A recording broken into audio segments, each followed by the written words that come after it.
Hello friends, आज हम शुरू करेंगे वैदिक सभ्यता से संबंधित 10 महत्वपूर्ण प्रश्न। इससे पहले हम सिंधु घाटी सभ्यता कर चुके हैं। तो चलिए शुरू करते हैं पहले प्रश्न से। वैदिक आर्यों का प्रमुख भोजन था जौ और चावल, दूध और उसके उत्पाद, चावल और दालें, सब्जियां और फल। तो वैदिक आर्यों के भोजन में क्या आएगा? दूध और इसके उत्पाद।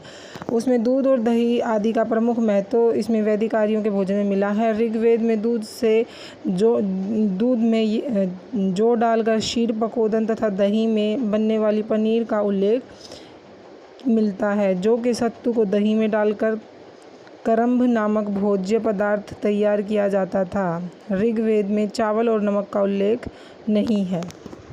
नेक्स्ट क्वेश्चन है हमारा, वैदिक लोगों द्वारा किस धातु का प्रयोग सबसे पहले किया गया था? चांदी, सोना, लोहा, तांबा। ऋग्वैदिक लोगों द्वारा सर्वप्रथम तांबे का प्रयोग किया था। ऋग्वेद में आयस नामक धातु का उल्लेख है, किंतु इसकी पहचान अभी संदिग्ध है। कुछ विद्वान इसे तांबा, कांसा या लोहा बताते हैं, किंतु ऋग्वैदिक आर्य लोहे से परिचित नहीं थे।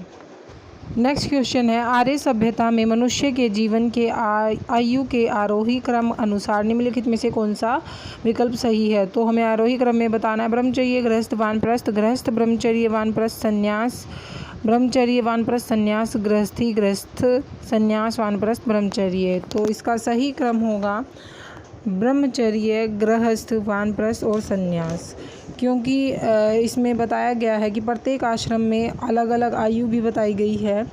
25-25 वर्ष की अवधि निर्धारित की गई है। ब्रह्मचर्य के लिए 25 वर्ष, गृहस्थ के लिए 25 वर्ष से 50 वर्ष, वानप्रस्थ के लिए 50 से 75 और संन्यास के लिए 75 वर्ष से 100 वर्ष तक का वर्णन हमारे हिंदू धर्म में मिलता है। नेक्स्ट क्वेश्चन है, आरंभिक वैदिक काल में वर्ण व्यवस्था आधारित थी शिक्षा, जन्म, व्यवसाय या प्रतिभा पर? तो आरंभिक वैदिक काल में वर्ण व्यवस्था व्यवसाय पर आधारित थी और ऋग्वेद के 9वें मंडल में एक स्थान पर उल्लेख मिलता है कि मेरे पिता वृषज यानी कि वैद्य हैं, मेरी माता चक्की चलाने वाली और मैं कवि हूँ। तो इसी के साथ बढ़ते हैं नेक्स्ट क्वेश्चन की तरफ। आर्यों को एक जाति कहने वाला पहला यूरोपियन कौन था? Sir William Jones, S Wilson, Max Muller, General Cunningham. तो मैक्स मूलर महोदय आर्यों का आदि देश मध्य एशिया, रोड्स बैक्टीरिया को मानते हैं।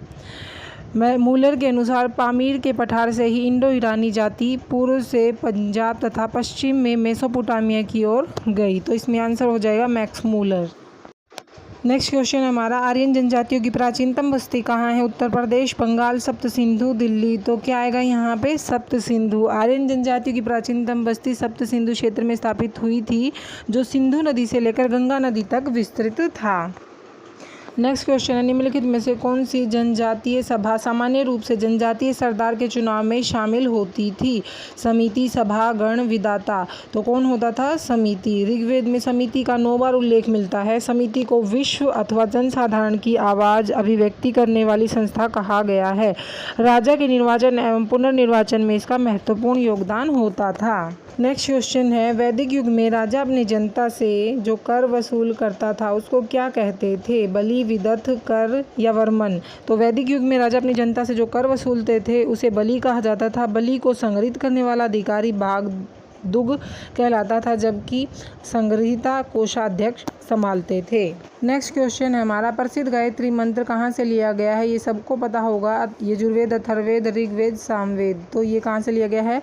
ऋग्वेद के 3य मंडल से लिया गया है और यह मंत्र किसको? सूर्य देवता को समर्पित है। तो चलिए बढ़ते हैं आज के लास्ट क्वेश्चन की तरफ। निम्नलिखित में किस विदुषी ने वाद विवाद में अजय याज्ञवल्क्य को चुनौती दी थी? घोषा, अपाला, मैत्रेयी या गार्गी?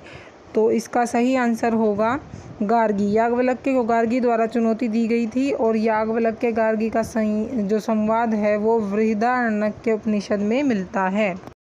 तो फ्रेंड्स, ये थे वैदिक सभ्यता से 10 महत्वपूर्ण प्रश्न। अगला टॉपिक रहेगा बौद्ध धर्म और जैन धर्म।